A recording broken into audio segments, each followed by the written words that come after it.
আসসালামু আলাইকুম রহমতুল্লাহ। আজকে ছাদে এসেছি, সারা দিন বৃষ্টি হচ্ছে। এই আব্বু আর আম্মুকে নিয়ে কেন জানেন, পেয়ারা তুলতে এসেছি। আপনাদেরকে দেখাবো এক একটা পেয়ারা প্রায় 500 গ্রাম করে ওজন। সত্যি শুনতে অবাক হচ্ছেন না? আপনাদেরকে নিজে দেখাবো। তো আপনি পেয়ারা খাবেন? কোন মুখে খাবেন? ওই মুখে খাবেন? আচ্ছা, আপনি কথা বলবেন? কথা বলেন। তো চলুন পেয়ারা তুলবো, আপনারা দেখুন কত আবু পেয়ারা তুলেন। ধরেন ধরেন ধরেন, মারেন টান মারেন। এই তো পেয়ারা উঠে গেছে। আল্লাহ, আলহামদুলিল্লাহ। এই দেখলেন পেয়ারা আমার ছেলে তুলে ফেলেছে।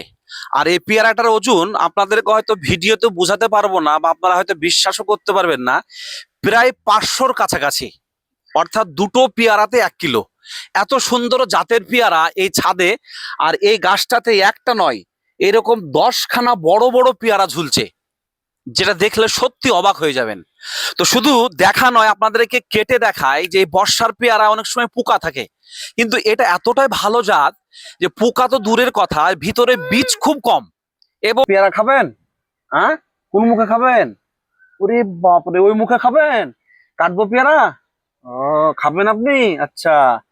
তো দেখেন আমার ছেলে এবং মেয়ে ওরা খাবে পেয়ারা। তো এখন কেটে আপনাদেরকে দেখায় এই পেয়ারাটা কতটা ভালো ভালো জাতের। তো আলহামদুলিল্লাহ কেটে ফেলেছে, একটু খেয়ে দেখায়। এর টেস্টটা